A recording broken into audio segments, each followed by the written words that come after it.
Good morning, everyone. Welcome to our Thursday morning trading session. Bear with me a moment. I'm just finishing loading my trade manager onto the rest of my charts.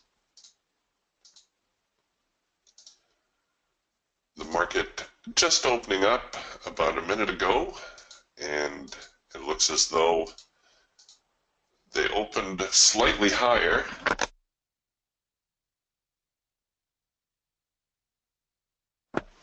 And have since fallen back off a little bit, kind of recovering that early morning gap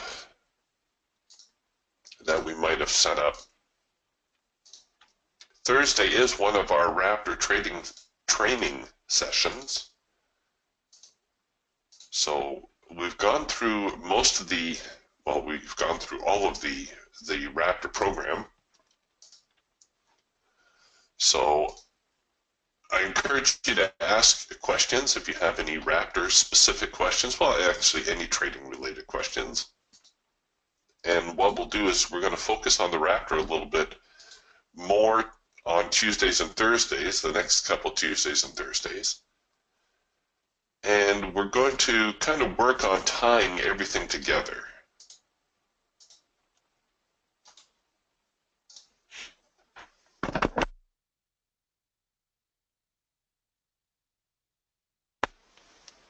All right, so here we are. Let's take a look here at the Raptor, what we got going on. Yesterday's session, pretty much sideways, some early morning decline, and then a gain, and then the market just kind of drifted sideways. Didn't loosen up a lot after the FOMC minutes were released. There was a little bit of a rally through the overnight, so we ended up opening up here somewhere, and now the market fell off. All right, so now you're looking at your Raptor chart, and you're trying to get a handle on what's going on. And I think the first thing that should be jumping out at you is that the market has been sideways. I think that's fairly obvious. So when we encounter a sideways market, we usually like to see it break out of that range and then prove that it can stay out. Now you can do that a couple of ways. You can look for a number 3 signal to develop. That would be a hard edge bounce. Or if you wanted to make doubly sure, you could wait for that elusive double pullback signal. That kind of really shows you that the buyers are going to be serious about trying to rally this market up.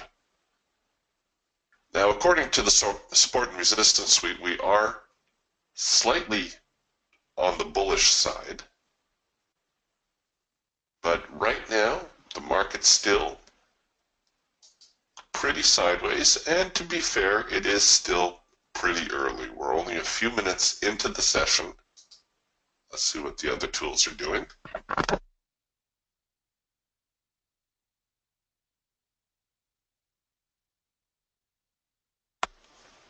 All right, here on the Hawk, we've gotten a red bar buy signal, which we know tends to develop near the end of the trend. You can treat this as an early warning that the trend might be reversing, or you could even set up to short it on a failure. Now remember, the trend is still up, but we've broken out, and now it looks like we're struggling to regain that trend. Now we may have a number 2 signal print here in the Raptor as well. Okay, I could have gone in with a single here, but we'll do it with a double.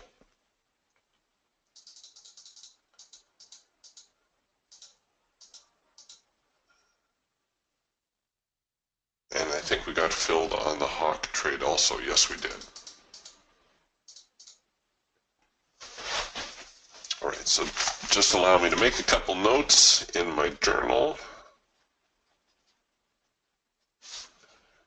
And what time is it? 6:36. So yeah, it seems that we always get a signal somewhere around that first 5-10 minutes.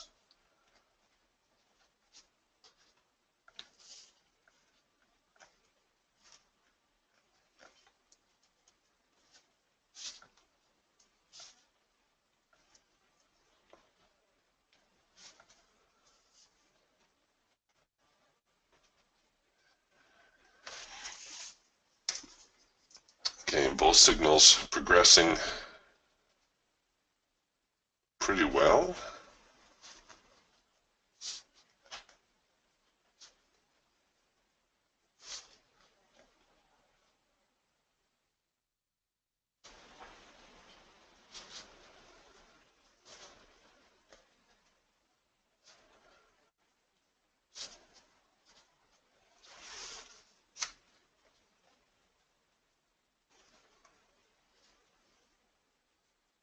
So far.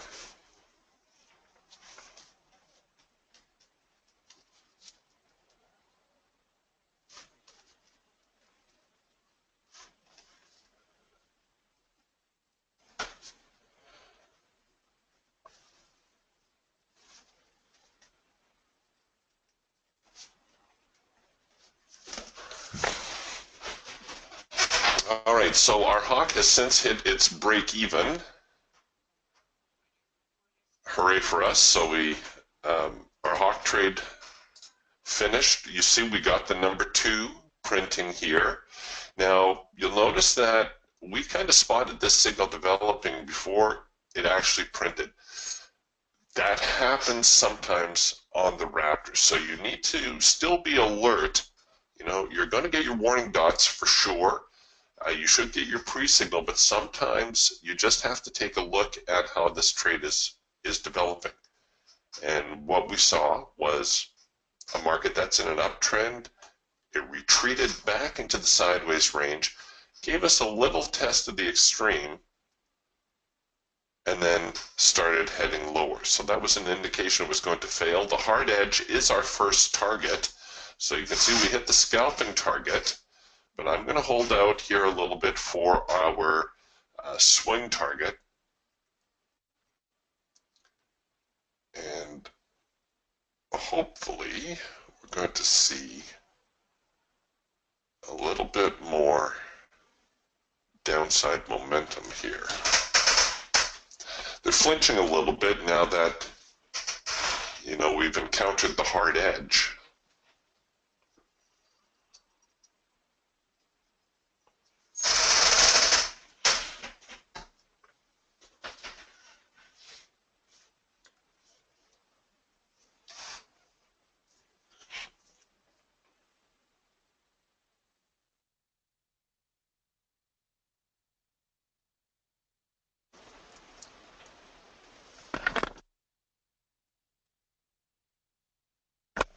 Okay, we're about to hit the break even. So trade now at break even. Steve says that's odd. My setting is at 8 ticks and hasn't produced a number 2 signal on my Raptor. After this trade closes out, Steven, we'll take a look at the settings, but I do believe I'm running the default settings here at the moment. All right, so we've hit our first profit target. The prompts, the numbered prompts are aids as well. You need to keep that in mind, that these are tools to help you. All right, so let's take a look now and see if we can't figure out what a good profit objective should be. So that's kind of what our breakout was.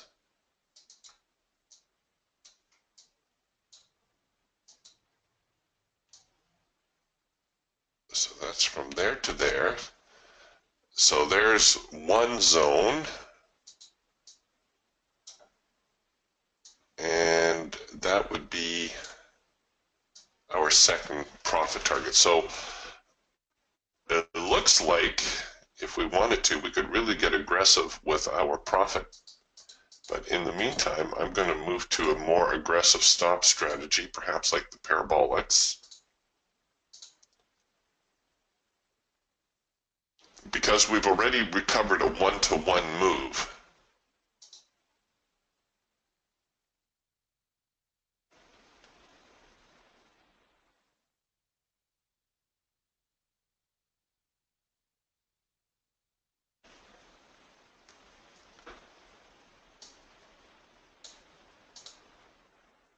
And what I will do is I will set a profit-taking target down here at the second target.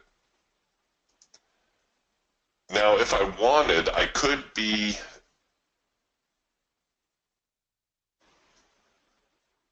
just manage the trade, just try to run it out as far as it'll go. But you know what? If I hit this profit target down here, I think I would be pretty content with that.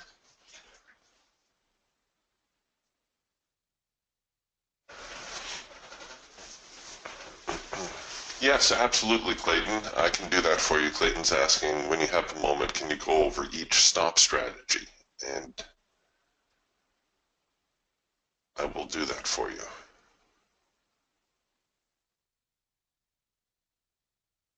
Yeah, no, don't worry. I'm not going to do it during my trade. Clayton says, not now, not during the trade.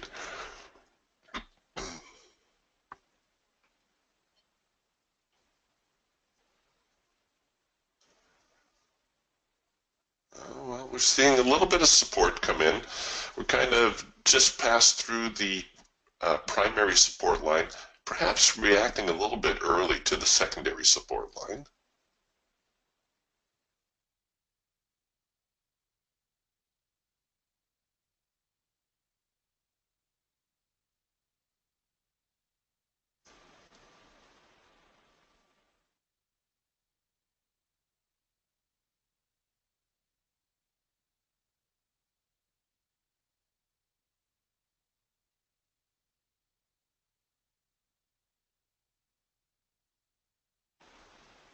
Come on.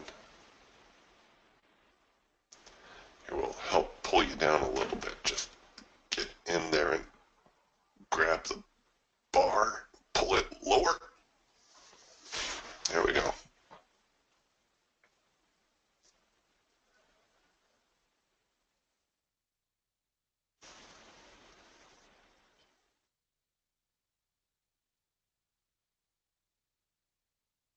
Come on, get through that last zone.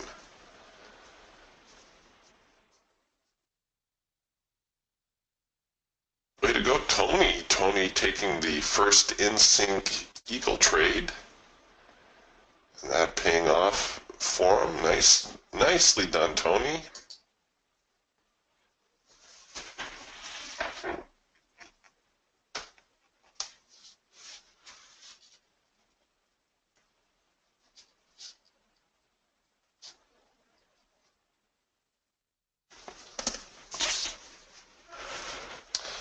All right, we're seeing a little bit of a hesitation now.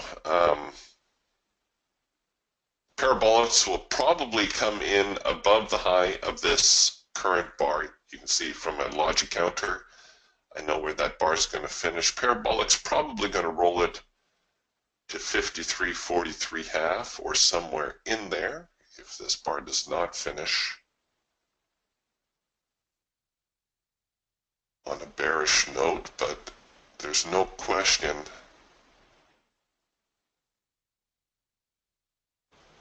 we are seeing a substantial bear move today.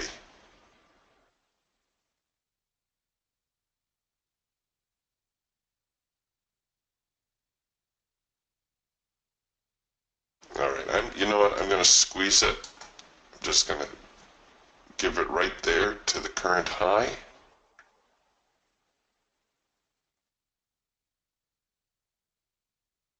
All right. So just give me a moment here to make a couple notes.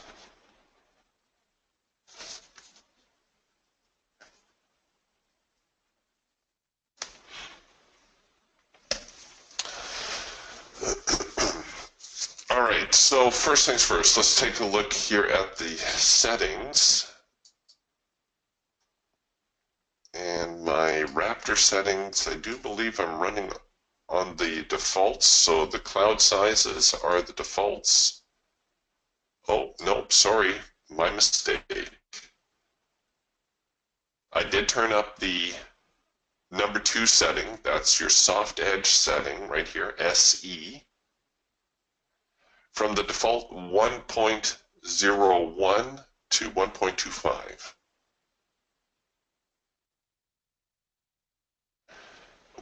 The higher this value is right here, the more number 2 signals you will find, or that will print, let's put it that way. You can still find them manually, of course. The lower this value is right here, the more number 2 signals that will print.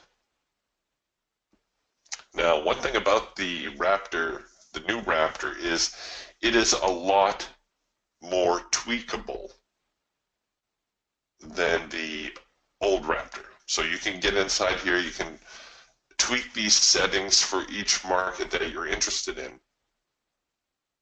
But once you make a change, you need to go through your chart and you need to see where the numbers are printing, because having numbers print one after the other like this does you no good.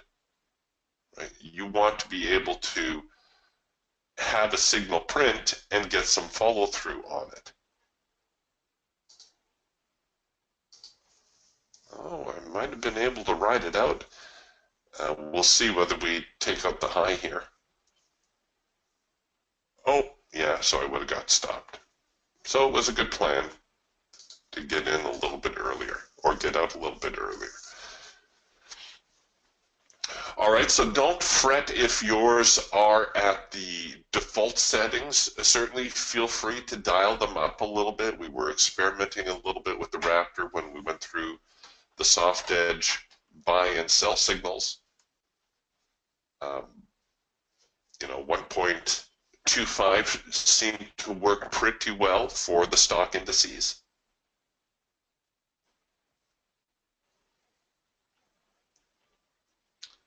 All right, so that was a nice way to start the day. All right, so Clayton was asking about all the different stop strategies that we have here. Now, people are always asking me, Eric, what's the best strategy, as if there were only one. The best strategy, I suppose, is the one that suits the market condition and the one that suits you. You're going to end up with your own particular favorites, ones that you lean to. The ATR strategy by default is the one that is your default strategy. Let's get here, ATR. There we go. And normally what I do is I just look at it and I say to myself, well, how well is it following the market? If I took this number 3 trade right here, how would the ATR strategy would have worked out, assuming I did not hit my profit objective, which I did, by the way, but let's say I didn't. Well, it looks like I would have got pretty much a break-even stop out. Maybe like a $10 loss or $20 loss, not a big deal. So that's what I do, is I kind of go through the chart and say, all right, what if I took this number 1 signal? How would the ATR have managed my trade? All right, a slight loss, but the market didn't follow through, so it's not too terrible. This number 2 signal, it would have had a small profit for me, maybe $60, $70.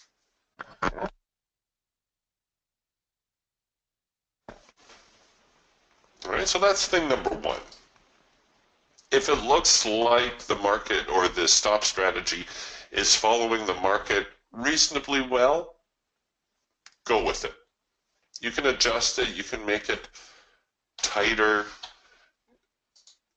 you can make it looser. Again, you should not get too hung up on these values. People see me change the default 2.618 to 3. And they think there's something magical about changing it to 3. Oh, there's got to be a reason he's changing it to 3. Yeah, it's because I'm too lazy to write 2.618. That's the reason I changed mine to 3. All right, so it's nothing mysterious. The percentage stop strategy is based on the percentage of price. And this is actually a very good stop strategy as well. You can see it's a little bit more conservative than the ATR. It's not quite as whippy, so it holds you into a trade longer. Had you taken this number 3 signal, it would have let you sweat the whole trade until right about here. So it looks like you still would have had more or less a break-even stop out on that number 3 signal. If we were short the number 2 from this morning, we would still be in this trade with a very small profit captured. Here too, you can make it a lot more aggressive. You can see it moves very, very quickly on the aggressive scale. So you can either back it off really quick or you can tighten it up really quick as well. Not a bad stop strategy, in my opinion, for starting a trade because it gives you a reasonable amount of wiggle room.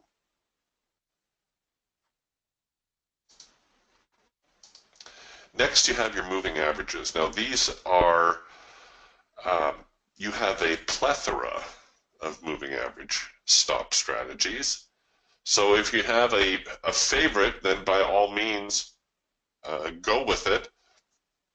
But here too, we're not splitting atoms, right? It doesn't matter whether you use a 20 period single moving average or a 21 period moving average. You should not be thinking like that.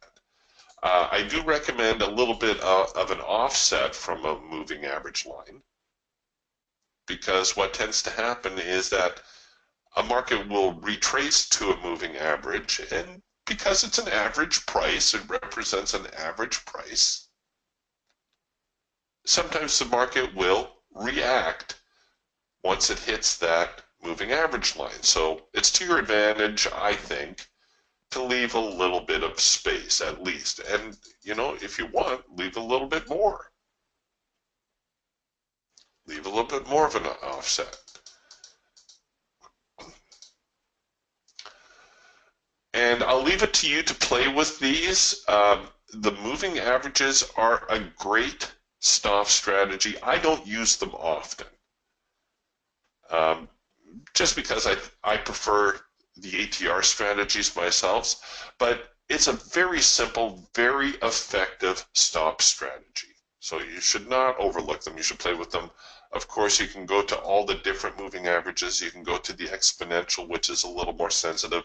The weighted, which, well, is more sensitive still. And then you can get crazy. You can get into things like the TMAs, the triple exponential, the TMAs, the zero lag, which I think is right on the market. Yeah, there you go. So if you're concerned about giving up any profit or any gain profit, then the zero line exponential moving average, that's the, or zero lag exponential moving average, that's the one for you. You may have to back it off a little bit though, maybe go with a bigger value. All right, so those are your moving average strategies. The swing high-low strategy is perhaps the most fundamental stop strategy, because it will base the stop on the swing high or low, depending whether you are looking to go above or below the market, based on these parameters, or actually this parameter right here, the strength. So right now the strength is set at 5. That means you have to have 5 bars, at least 5 bars going into a swing. And I think it's 5 bars coming out as well. So you can make it less sensitive by reducing the swing size. So let's say we want to go to a swing low, and we want to have a swing low with only 3. And there you see we have the swing low down here. I also tend to use the offset, just because how many times have you seen a market break a high or a low by a tick or two only to continue higher or lower?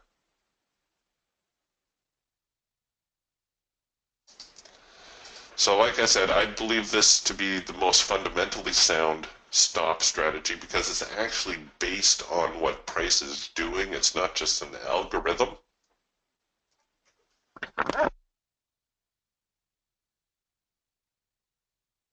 You've seen me use it several times to start a trade, and then I'll adjust it as the trade progresses. The swing strategy, of course, is not going to move your stops very frequently, which is also nice. When you're kind of monitoring your trade a little bit, you don't want your stops to start moving in faster than you anticipate. That brings me to the bar high-low strategy. Now, the bar high-low strategy is, it was developed by yours truly, and it's the way that I manually would adjust my stops in a trade. I would actually, my stock parameters were much tighter. I would usually go 2 bars back and about 2 ticks off. What the bar high-low strategy does is it will get you out at the first sign of weakness in the market. The way the strategy works is it will only roll your stop if the next bar goes higher or lower. So let's say we are short, okay, and our initial stop is up here. Oh, actually, we'll go here, 1, 2 bars back. Okay, so we took our stop, or our entry, our bar high-low stop is 2 bars back, 2 ticks off, so it's going to be sitting somewhere around here. This bar did not trade lower, so the stop does not move. This bar did not trade lower, so the stop does not move. This bar traded lower relative to the bar next to it, but the stops are already in the right place, so it did not move. This this bar traded lower relative to the bar next to it, so the stop moves 2 bars back, 1, 2, and it goes 2 ticks off, so your stop will roll right there. This bar trades lower than the bar next to it, so the stop will be 2 bars back, 1, 2, all right? It's already in the right spot. This bar trades lower, so the stop moves 2 bars back, 1, 2. So now the stop rolls down here. And it will continue to do that. This bar rolls lower, 1, 2. This bar does not trade lower. It finishes higher, so the stop stays where it is. This this bar does not trade lower, so the stop stays where it is. This bar trades lower, so the stop rolls down, 1, 2. And so on. So you can see it's very, very aggressive. It's going to only roll when the market is moving, but it will not roll when the market stops. So you will tend to get stopped out on the earliest sign of weakness. So as soon as the market, or in this case, strength, because we're shorting the market, when the market starts to show some strength, we're going to end up getting stopped out, and it will help you maximize your profit. So when I have a lot of open profit in a trade, you're going to see me move to the bar high-low strategy, or perhaps the Parabolics. Now the Parabolics and the bar high-low very often will end up stopping out at more or less the same place. Sometimes the bar high-low will sneak an extra few ticks because it is slightly more aggressive. Well, especially if you set it, say, to 1 bar back. That's going to be ultra aggressive. I wonder, can I do negative values? No, I can't. Okay. So the Parabolics, one of these great mathematically based trading tools developed by Wells Wilder, the famous fellow who brought us ATR and RSI and all kinds of great trading related tools. He also developed Parabolics. PSAR stands for Parabolic Stop and Reverse. It was actually first developed as a always-in trading strategy. So, for instance, when the market traded through here and took out this parabolic right here, you were short. And you could use the other parabolic for your stops. When the market trades through here, you stop out of your short position and you go long, and now your stops are down here. So you're always in the market. You can see it works really well when the market is trending, not so hot when it's not. So you would have been bought here, you would have been stopped out there for a little loss. Then you would have shorted, you would have been stopped out here for a loss. Then you would have bought, you would have been stopped out here for a loss. Then you would have sold, you would have been stopped out here for a loss. So you can see your losses can add up very quickly if you are stuck in a sideways market using the parabolics. I prefer to use them more as a stop strategy than an entry strategy. And the nice thing about parabolics is, well, this isn't a very good example. Let's see, go back here a day or two. The nice thing about parabolics is that, well, it's not the best example either, but when the trend is first building, the stops stay further away. And then once the trend is underway, the stops get in tighter. So to that end, it's useful when you've already got a fair amount of open profit that you just don't want to give up. The parabolics will help you capture most of that profit, because as the trend slows, the stops will snuggle up. They'll get in a little bit tighter and they'll protect more of your open profit. Supertrend is another ATR based indicator. Supertrend was also developed as a always in trading system. So just like with parabolics, once the supertrend got broken here, you would sell, and then the other parabolic would become your stop loss. Down here, you would get stopped out, and now you would be long, and your other supertrend would be your stop loss. So you're always in the market. But just like parabolics, it works great in a trending market, not so hot in a sideways market. You can see you would have bought here, you would have been stopped out here. You would go short, you would be stopped out here. You would go long, you would get stopped out here. You would go short, you'd get stopped out here, and so on. So the difference between Supertrend and the basic ATR is that Supertrend also uses a moving average to smooth the ATR out a little bit, to make it a little bit more responsive or less responsive, as the case may be. So you've got your multiplier, your average, your ATR period, and your average period. So you can tweak your settings a little bit here. You can make it a little bit more conservative if you like. Hold your stops back a little. I rarely play with the ATR period or the average period, but again, I'll leave it to you to experiment. But just bear in mind, it's very similar. It's nuts and bolts is just a basic ATR. That brings us to the chandelier, which is yet another ATR-based strategy and another always-in strategy. So you can see the chandelier a lot more conservative than the other stop strategies. It tends to keep its distance a little bit more.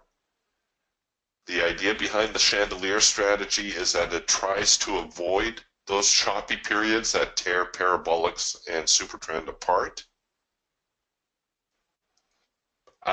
But you can also see if you just stay with the default chandelier strategy, you can leave a lot of open profit in play. Like we banked on this one, we banked almost $300 in this morning's move.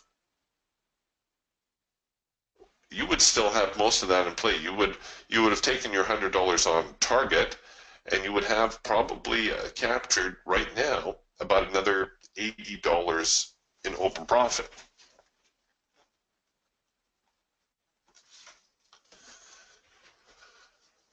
So it's great if you have the patience to try to ride out a big market swing. If that's your plan, then chandelier will hold you in for a very, very long time. Last is the fixed strategy. So with the fixed, you can leave your stop X number of ticks back from either the close, the open, the high, or the low. Now, I'm not entirely sure why you would want to leave your stop a certain number of ticks back from the open, but you do have that option. The close, okay, some people like to trade off the closing price. For me, I'm more interested in the high or the low. So if I'm in a downtrend, I usually want to be 10 ticks off of the high, and it will go off the high of the last fully formed bar.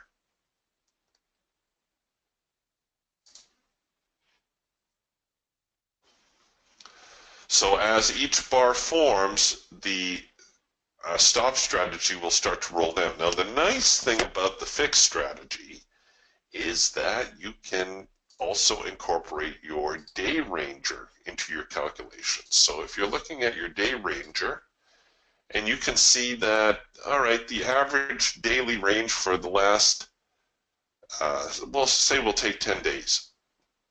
Kind of right in the middle here. Looks like it's running at about 112. We'll say 100 for easy math. Let's say you wanted to allow 20% of the daily range as your stop. So that means 20% would be 20 ticks. You can set a 20-tick stop off of the high. That's 20% of the daily range that the NASDAQ seems to be making. Now, here's something that might confuse a lot of people. If you go 20 ticks now off of the low, you're going to notice that, well, wait a minute, my stops aren't down here. What are they doing over here? That's because in the programming, the fixed strategy uses a moving average to calculate what side of the market the stops should be on. So if you're looking, let's say you're looking to buy here, oh look, and we did hit our second profit objective. Well, I could have held in a little longer. All right, if you're looking to, let's say, buy down here, because we've now met our second profit target, and we're thinking, okay, this is a good time to try to get long, but I want my stops below here. You need to put a minus sign in front. And what that's going to do is it's going to invert your stops and flip them to the other side of the moving average. It's going to make the moving average think that this market is actually bullish, not bearish. That's a fancy explanation for just saying, put a minus sign in front. and then you'll get your stops on the correct side. So if you're using your fixed strategy and your stops are not on the side that you want them to be, put a minus sign in front. And I do believe that holds true for the moving average strategies as well. If you're looking to place your stop and it's not correct, I think if you put a minus sign in it, it will turn it around. Yeah, it does. The Zelma is a little bit too wacko, though. Let's go with this.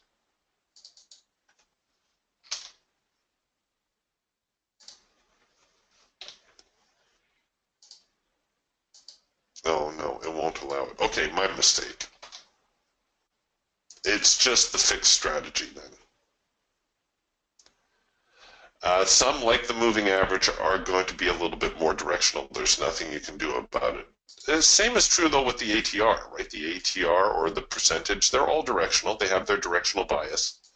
The fixed strategy, however, you can change that just by putting a minus sign in there.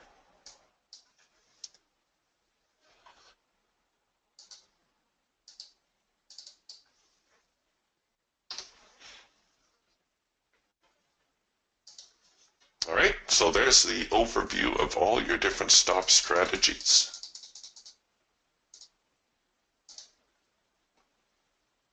Remember, your stop strategy only works when your enabled tab is on. So if you're in a trade and you don't want the stops to roll, just turn that off for a little bit. Give the market a chance to sort itself out. I think we are down near yesterday's lows now. 53.36. Oh, no, yesterday a little bit lower, 53. Oh, 36 quarter. Nope, sorry, my mistake. Same level as yesterday. So we're bouncing off yesterday's lows.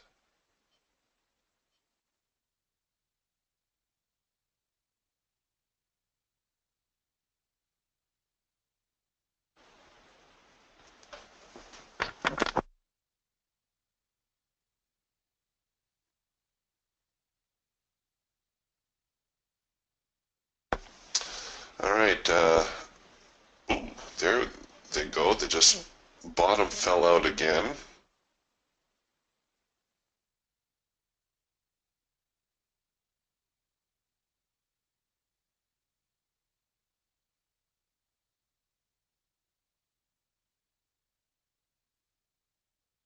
So there's our number one signal.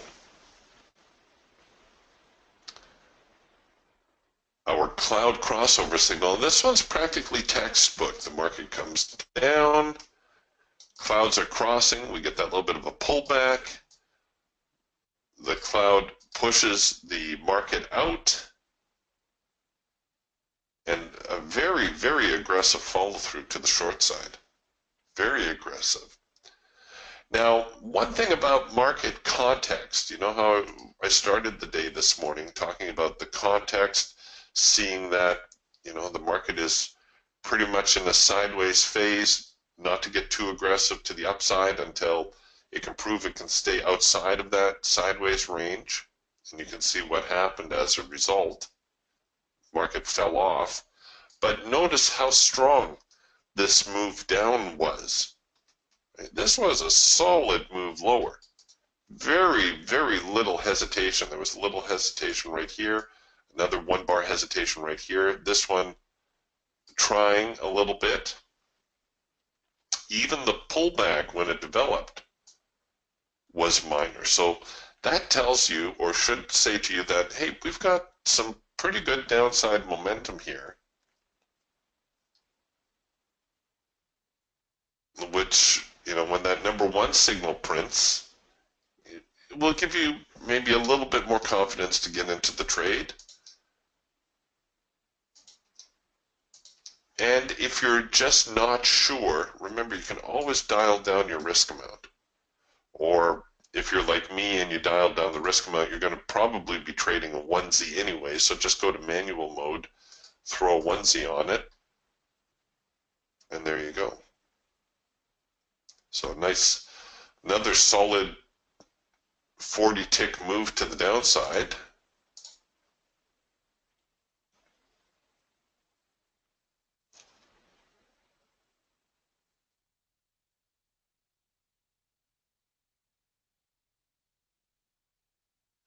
All right, Tom is asking, when changing settings, should you use the back testing tool to check follow through thoroughly before you use it live? Or is it just okay to play and see how things seem to look at the moment? Well, I think when you're starting out, Tom, the Profit Finder, which is that backtesting tool, is a great way to optimize your system. You know, if you're confused as to which stop strategy you might want to use, which one might be better, there can be significant differences between them. The nice thing about the Profit Finder is it doesn't take long to use. You know, you can spend 20 minutes, half an hour playing with it a little bit, and you can get a lot of information in those 20 minutes, half an hour. So I would say it's okay to go ahead, experiment, play with it, see if there's any significant changes by using different stops. But at the same time, you know, if you're not inclined to do that kind of thing, then really it can just be as simple as, yeah, all right, it looks like the ATR is following the market pretty well today. I'll go with the ATR. And then as market conditions change, you know, when you get into this kind of stuff and you say, oh, the ATR is crap today, maybe I'll go to a percentage. Yeah, all right, that looks a little smoother. I'll run with a percentage stop today. Obviously, I'm going to be ignoring sell signals in favor of the bullish band, and you can just do that as well. It is going to depend, obviously, on the market itself. The last week or so in the NASDAQ, it has been rallying, but reluctantly so. So if you're testing that period, you're going to end up running or settling on a wider stop, which, you know, I'm always for. I'm not one to choke my trades. To me, that's a bigger mistake than having a wide stop and getting stopped out occasionally. I can't stand a frequent stop out and then have to decide, well, do I get back in a trade or don't I? For me, it's easier to manage an open position, to make a decision about an open position.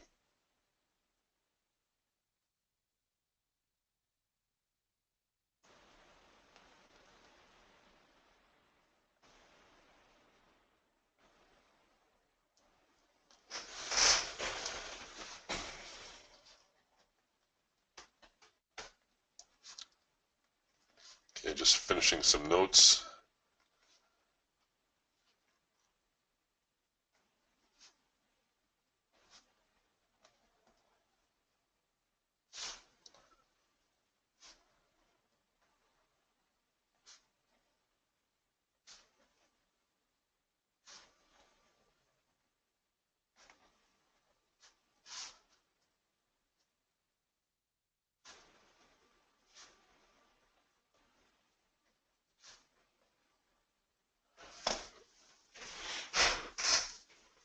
Okay, so it's interesting to note as well that the follow-through we got on our trade. So there was target 1, there was target 2. Now we're seeing some hesitation. Full-on rally? No, not today. It is going to take something really, really serious, some super good news, like somebody spotted Steve Jobs walking down the street in, oh, what's the name of that town that he lives in? That might be enough to rally the NASDAQ on a day like today, but otherwise, no, we are just in a full-blown bear market today. Hey, way to go, Clayton. Clayton says I was able to get in on that number one signal and realize my 20 tick profit. Nicely done. Yeah. Tony says Elvis is in the building. Steve Jobs and Elvis have both been spotted walking down the street.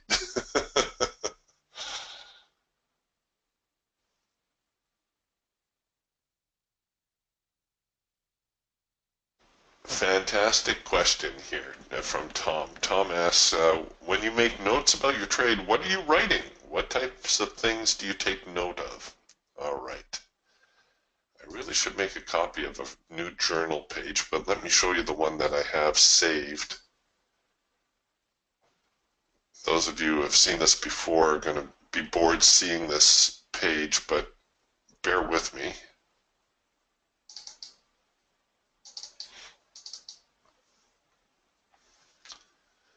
All right, so here's a journal page from, I should have put the date on it. I think it's 4 years ago now.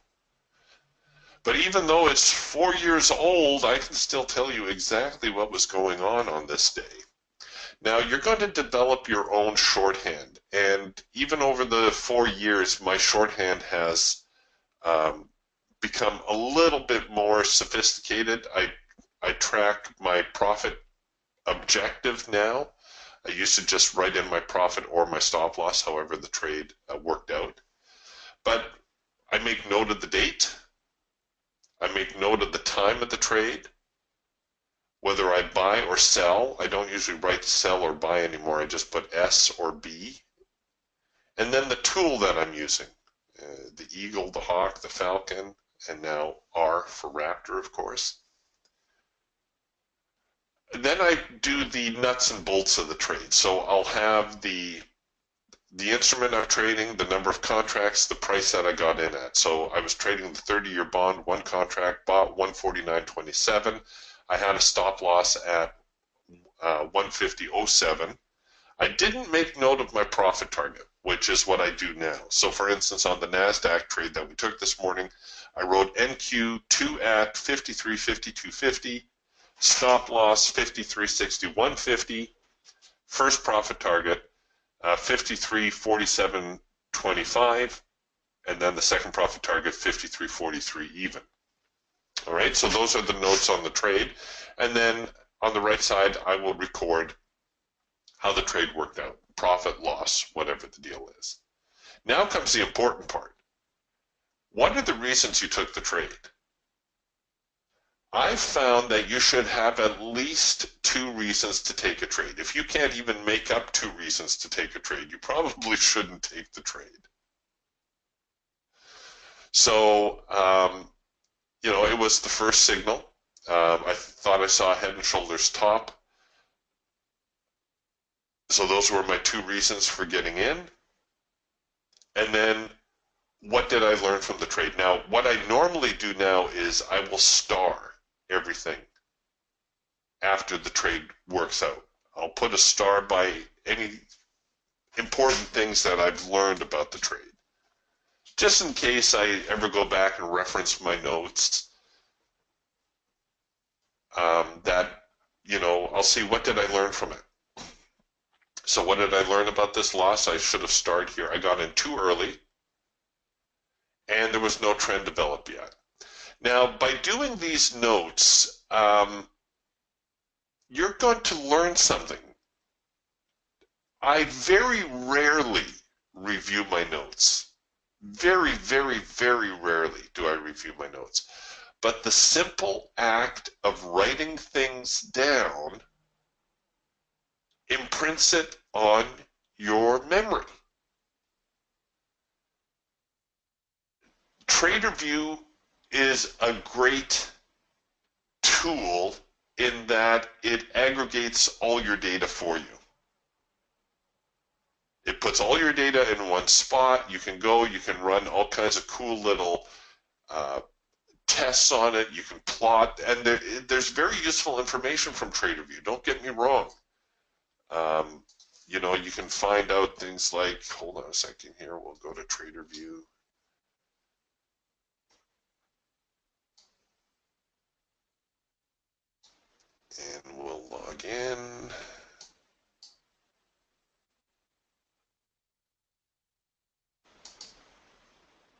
Oh, great. Now you're not going to let me in. Oh, I'm already logged in. That's why. Duh. Okay. Um, nope. Nope. Oh, here it is. Dashboard. That's what I want. Sorry.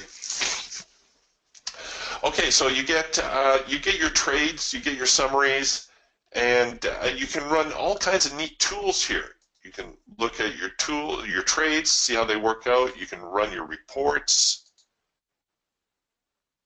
and you can see, your performance. You can see how you're doing over. Um, Maybe there's certain days of the month that suck for you.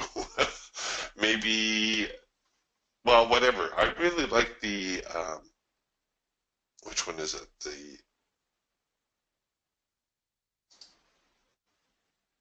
This one here. So it shows you your trade by duration, and it also shows you sometimes how deep your stops have to be. You can do your P&L by different factors, and price ranges. So there's all kinds of great tools that you can use here, giving you all kinds of very detailed information. All right, so it's a great tool. Don't get me wrong on that respect. But the simple act of writing things down imprints something into your memory, so that you're going to find that writing something day after day after day, in about a week or two at the most, you're going to start seeing patterns, both good patterns and bad patterns, develop.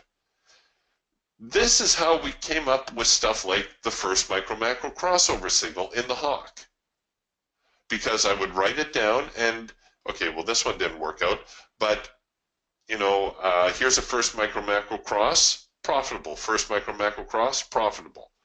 The first signal on the Falcon, profitable. Second push entry, profitable. So you see these things start to repeat over and over and over again, and you say, oh, wait a minute, maybe there's something to this, and I should focus on that. This is where I found that signal that would develop about quarter to the hour would usually hand me a little bit of a stinker. So I started to avoid signals that developed at quarter to the hour, or I would perhaps fade the signal that developed about 15 minutes into the session. So the things that you want to make note of, you want to make note of the reasons you took the trade. That's muy importante. And then you want to write down what you learned about the trade. Now, my notes, like I said, now are a little bit more detailed than what they were when I was sketching this out. This might have been during a profit run, actually, which would account for the abbreviated notes and the frequency of the trading. I don't normally take 5 trades in the first half hour of trading. The other thing I do, and I don't jot 5 trades on a page anymore, I do 2. So I'll do one trade in the top half of the page, another trade in the bottom half. That gives me plenty of room for notes. And you'll see it's just a spiral notebook. It's just, you go to the dollar store, grab a spiral notebook for $1 or $2, whatever your dollar store charges you. And that's fine. That's more than adequate for the job. And just write down your observations. Like I say, even if you never go back and read them, something imprints on your brain, and I guarantee you within 2 weeks you're going to have an aha moment. It's like, oh, why am I still doing that? That cost me money these other times. This, that, and the other time. So why am I still doing that? All right, so I encourage you to steal a notebook out of your kid's backpack or go to the dollar store and pick up one for yourself and just make notes. And I'm a big one for handwriting them.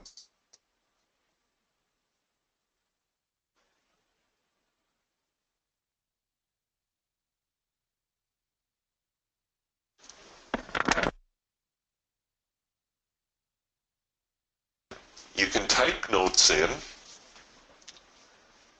but I don't know, maybe for you it'll be different, but for me, it really sticks when you start to write things down. So great question there, Tom. Tony asks, crude oil report today? Yes, but not until the top of the hour. Because of the President's Day holiday on Monday, the crude inventory report gets shifted over until Thursday, but they allow the natural gas inventory the lead because it normally comes out on Thursdays. So crude inventory out at the top of the hour.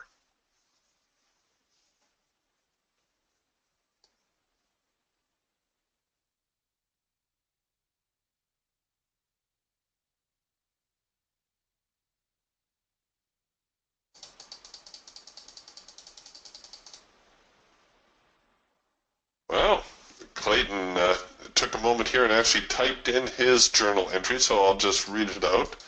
But yeah, this is the kind of thing that you want to keep track of.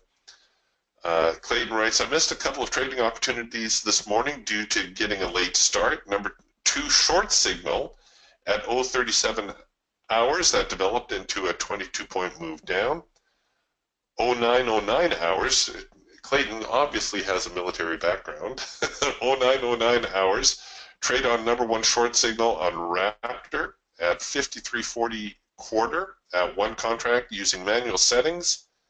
So it is more realistic of the money I have to trade or have to actually invest rather than based on the $100,000 account, which is the default from Ninja, and I'll show you how you can adjust that as well.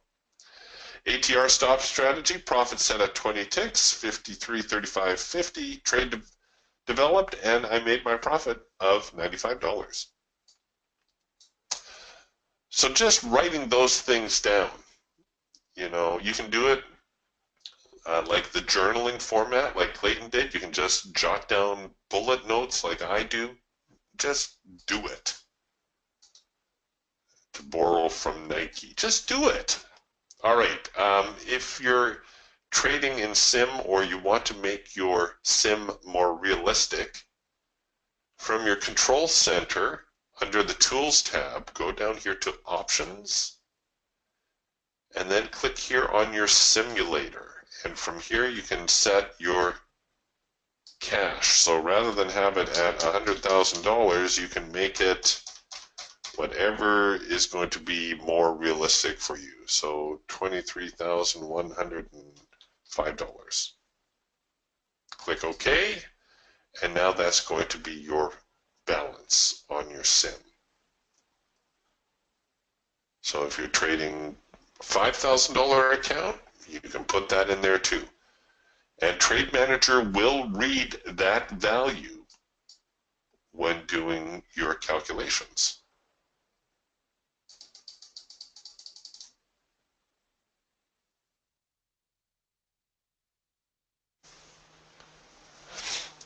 Clayton asked, any opinions on my journal post? No, it's great, Clayton. It's great. You hit all the high points, the reasons you took the trade. Those are the important ones.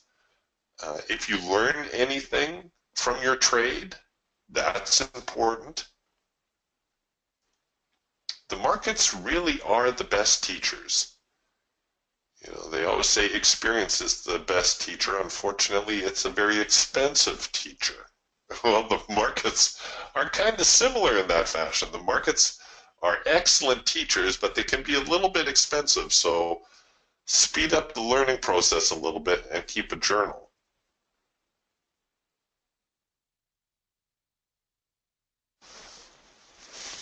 The important things to write down, not just the trade parameters, but the reasons you took the trade, and after the trade settled, what did you learn from the trade? Was it a good decision? Was it a bad decision? Like, for instance, here on this Raptor trade, where I stopped out a little early, I got a star, and I wrote Rolled in stops on weakness, but price hits second target after a small pullback. All right, so next time I'll pay attention. The market obviously in a strong downtrend.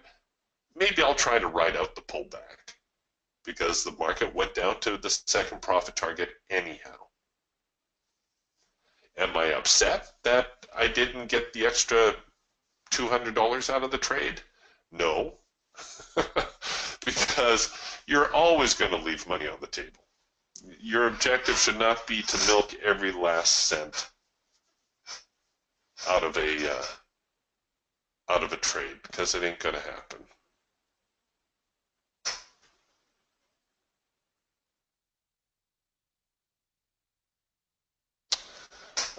Clayton asks, can you show how to enter a trade in TR?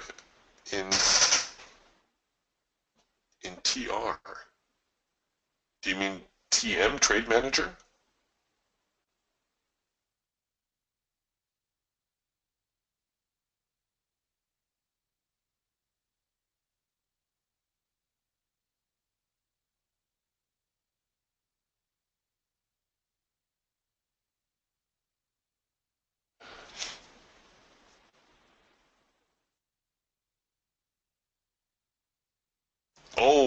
Oh, I see. In TraderView. Yes. Okay. Of course. Yeah. Clayton's asking about the TraderView trading journal.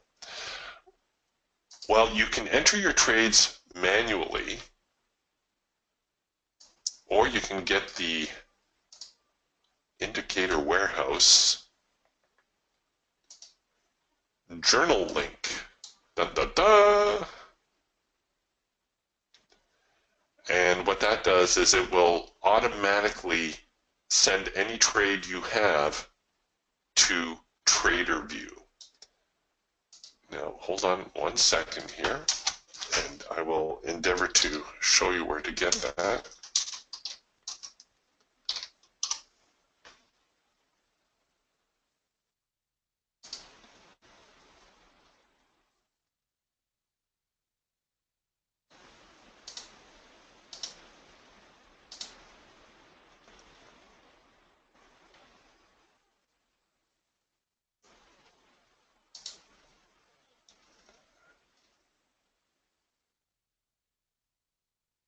Okay, so if you go here to the indicator warehouse page, system add-ons. So you go here to custom trading indicators, and at the bottom is TraderView.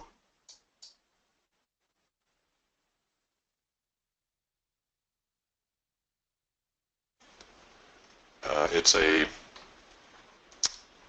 crossover to get your journal entries onto TraderView. Now, short of that, you can go to TraderView,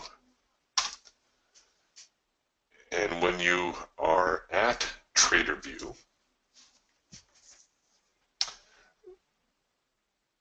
I forget, is it? Oh, here you go. You can enter your trades manually as well. So you go new trade, and then you enter the symbol and the trade parameters. No, that's not it.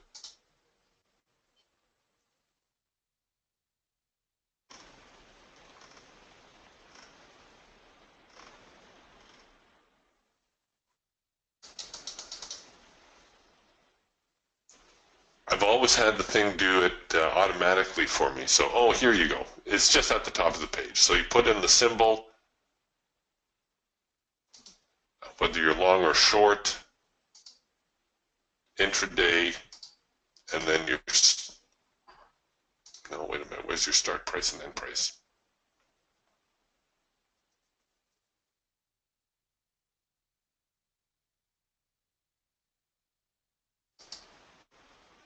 Yeah, I guess it's that one. Oh, no, import trades. There you go. You can import directly from your broker as well.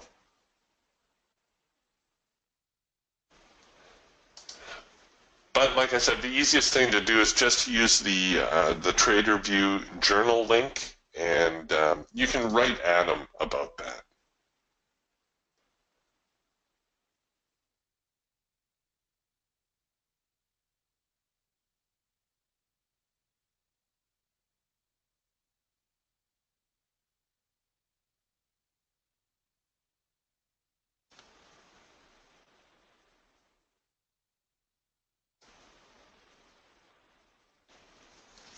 I don't know if I read Tony's quote here. Tony's quoting Rothschild. He says, I made my 70% right out of the middle.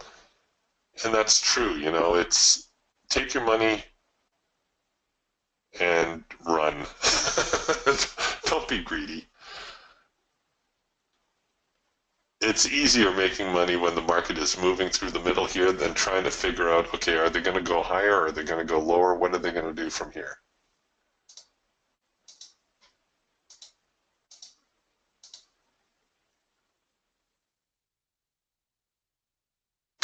And it looks like now that we've hit our second profit objective, we may actually see a little bit of a pullback, maybe get a hard edge bounce. After all, the market has been in decline right from the opening bell. So what is that? That's well over an hour now, or just over an hour and 15 minutes.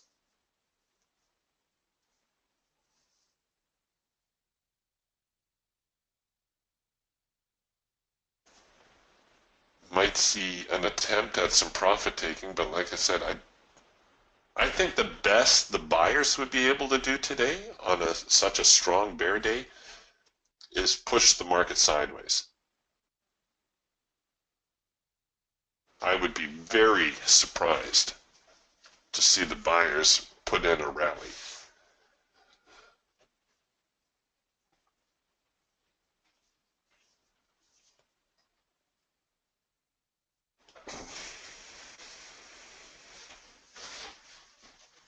It's just too much bearish momentum.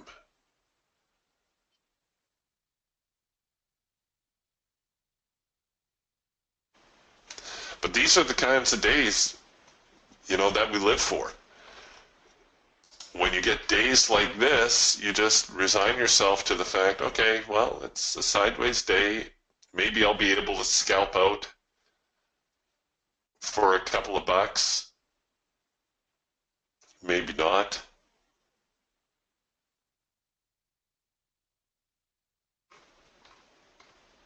But then when the market actually starts to trend, well, these are your gravy days. These are the days where you kind of make up for those slow sideways days.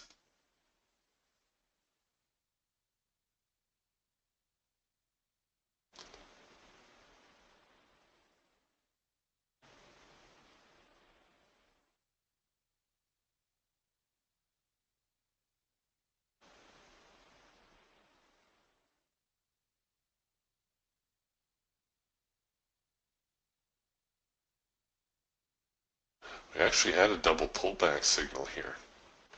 So the market, double pullback is a number three, a variation of the number three. It's a continuation signal.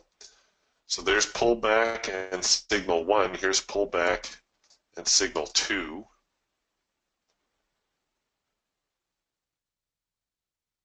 I think I would be inclined to be very, very fast with my stops.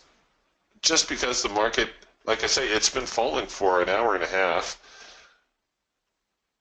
I think I would probably have my stop in at the very least above this bar right here. Although we have hit our break-even trigger, so I would be content with a break-even stop out.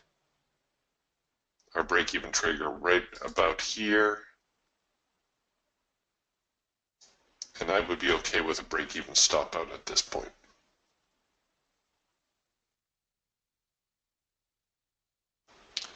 We're not seeing the follow-through that we saw earlier this morning.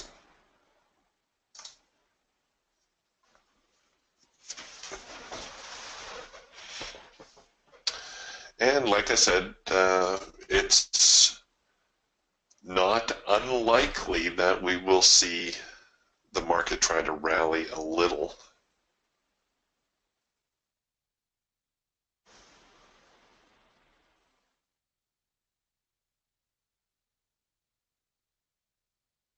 given that it's been falling all morning.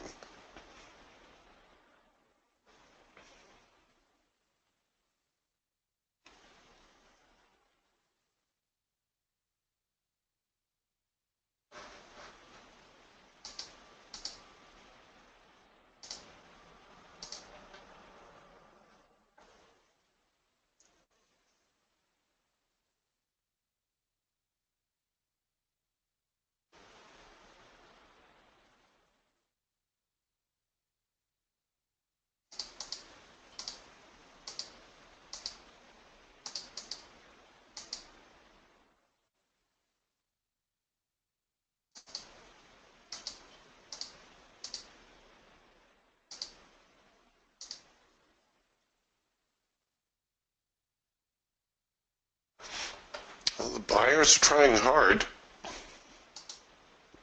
I don't think we're going to get a number 2 signal out of this mess, but the Geiger counter was pulling here a little bit to the buy side, which is making things look a little more bullish.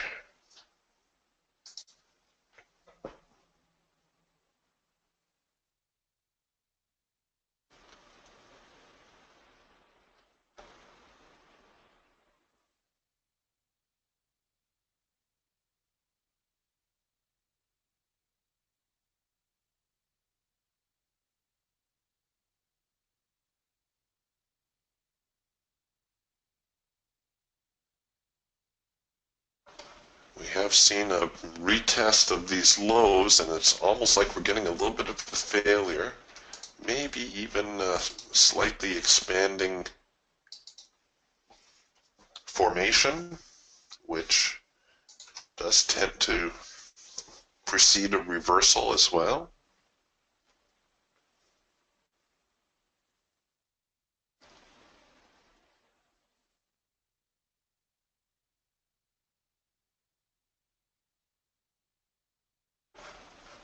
Yeah, like Clayton says, it started to move sideways at 0916, which is 7:16 Pacific.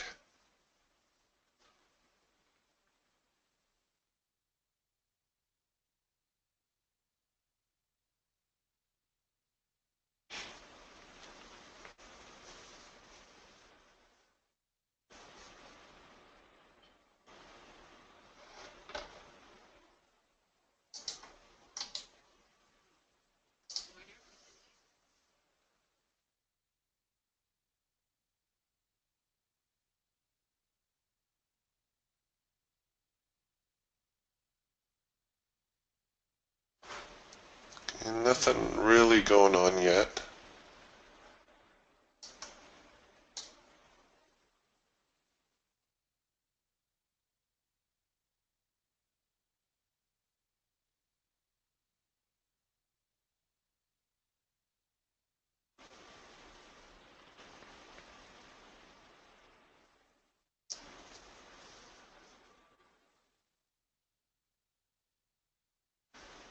Whenever you see prices start to overlap, you should get a little bit suspicious too. It's one thing for prices to pull back. That's natural. That's a natural part of the trend.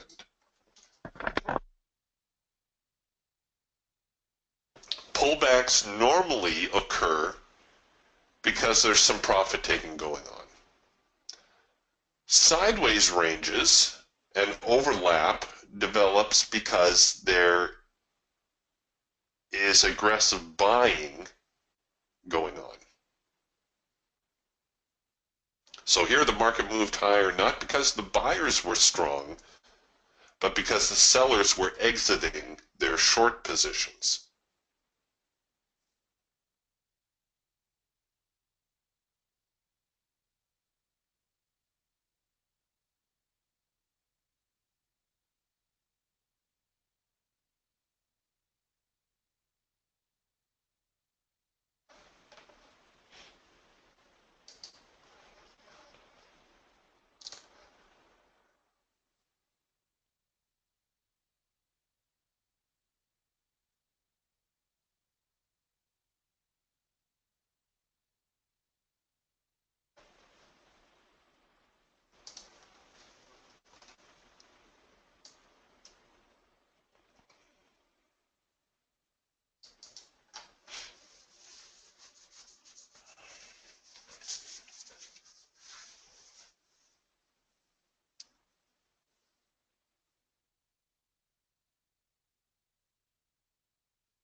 Well, maybe I spoke too soon.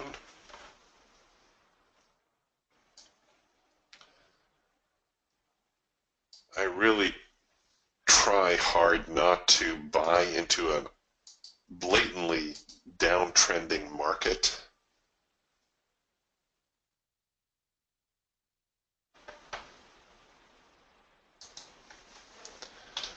It's the old stepping in front of the train scenario. Not a good idea.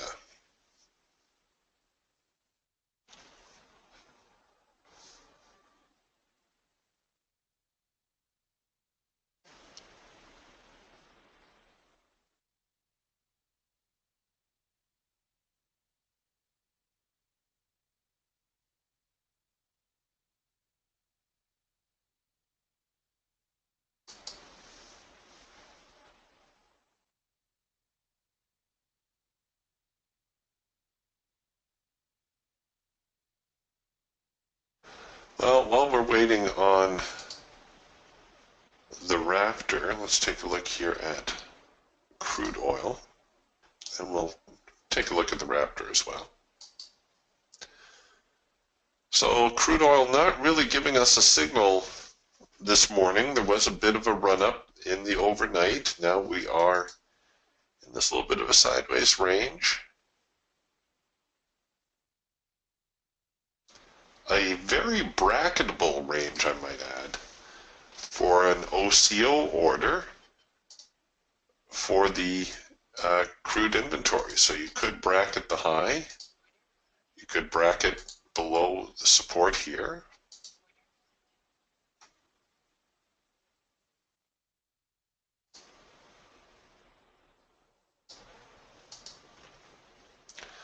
OPEC apparently agreeing to keep crude oil above $50 a barrel, but we all know that wouldn't be the first time an OPEC deal came apart.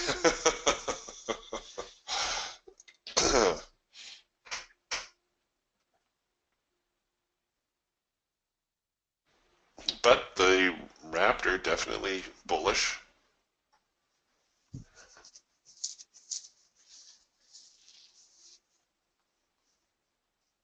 Surprised the declining stock market hasn't weighed on the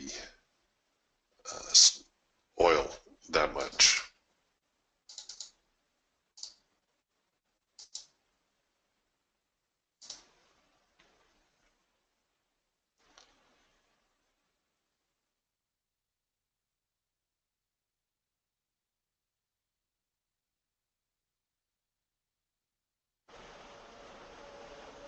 Yeah, this is a very, very quiet, very congested market. They really don't know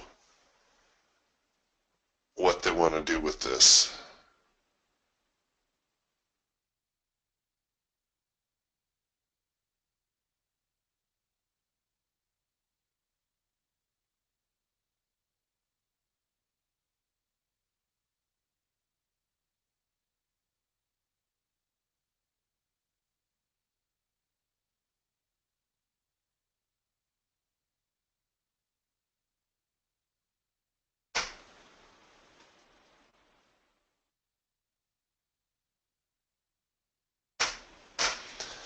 Right, just a few minutes until the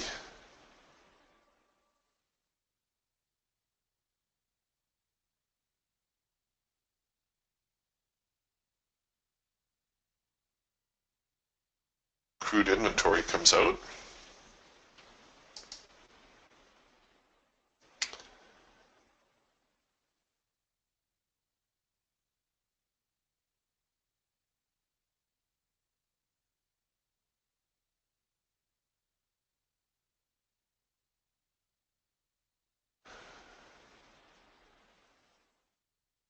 All right, I got time, I think, to address Steve number two's question. Steve 2 says, hey Eric, Steve 2 here. I just got here, sorry, but Buddy said that Tony hit targets on the first in-sync eagle signal at 6:38 Pacific, but the cloud had not crossed yet. Yeah, is this the one that you got in on, Tony? I think Tony may have just gotten a little bit more aggressive. He may have been watching a trend line break, but you're right, Steve, that signal not really in sync. This would be the first in sync signal here, which developed about 15 minutes into the session. Now, I will mention that Mike Filigera, who likes to trade the stock market with the DTS system, he gets ultra aggressive on the Eagle, and so long as the signal prints in sync with the ATR, he will take it. He pays less attention to the band than what I do. I think waiting for the band to be in sync and the ATR and everything to be in sync is safer, but like Mike will be buying this buy signal here because it's in sync with the ATR. He'll sell that. Now, mind you, Mike will scalp a little bit more also. So he would be looking to short this. He would be looking to buy this. And he will buy and sell because the ATR and the signal are in sync, not so much because of the band. But like I said, a lot of times he will have a tighter objective than what I'm going for also.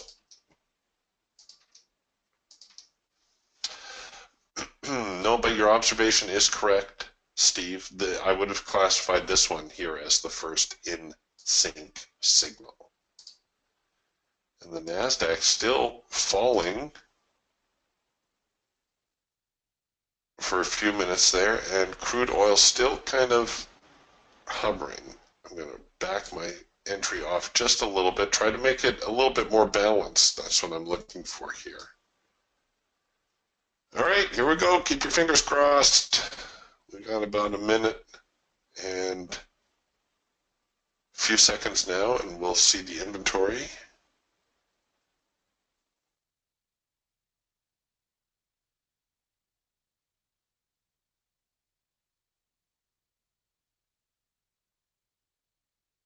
Wow, that's a pretty subdued inventory.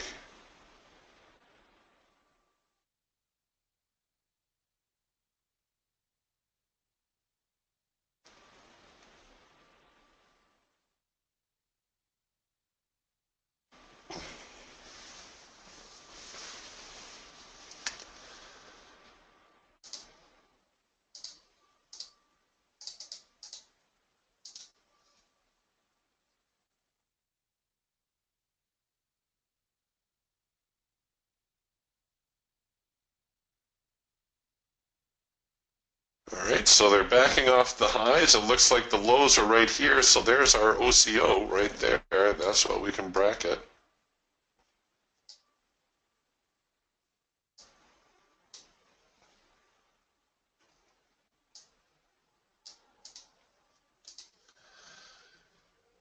Wow, that is a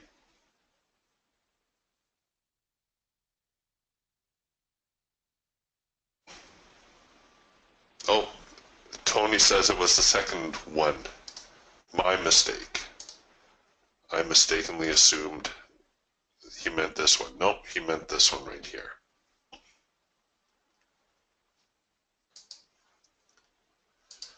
Thank you, Tony, for the clarification.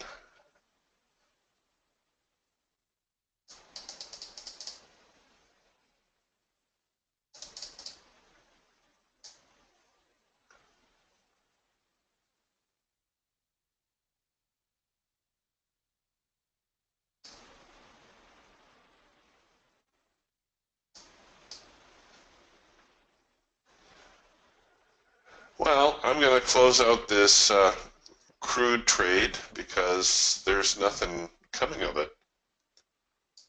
Oh, that was disappointing.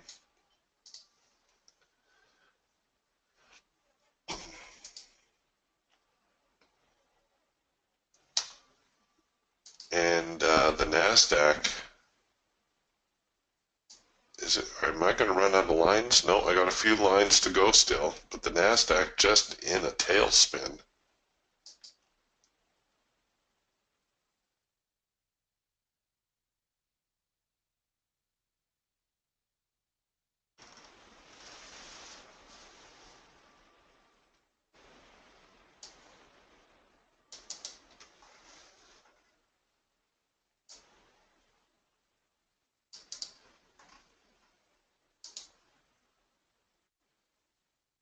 Wow.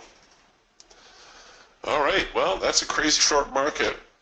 We're going to be in a decline now for a couple of hours. I imagine it will be in this next half hour that we're going to see a little bit of a reversal, profit-taking reversal, as traders break for lunch.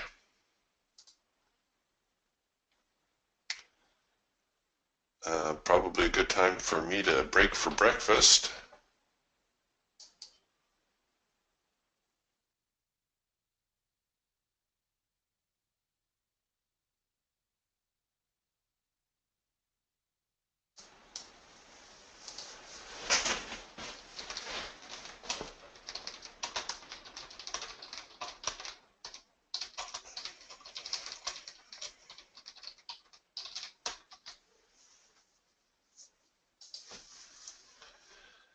All right, gang.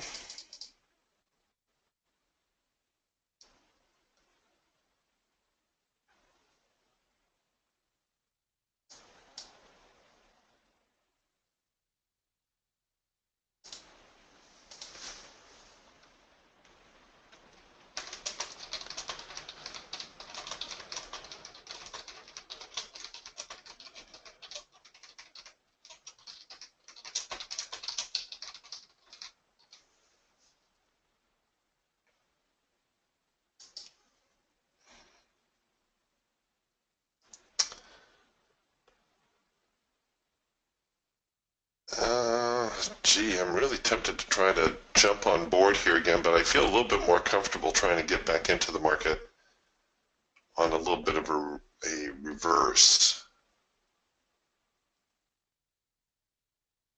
So I think I'm going to hold off for a little while here.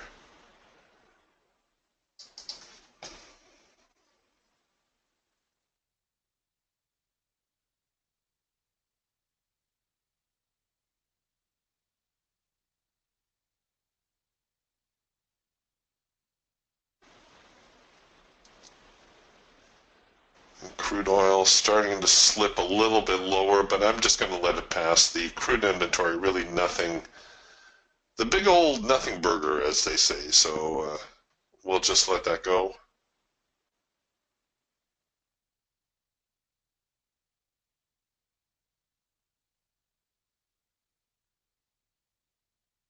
But the market's still very, very much bearish. So you're going to want to favor selling opportunities today over buying opportunities. Covering the trade is going to be a little bit tricky because we don't have a whole lot of structure. Well, actually, I guess we do have a little bit. But it's still going to demand a little bit of a larger stop, at least to start the trade.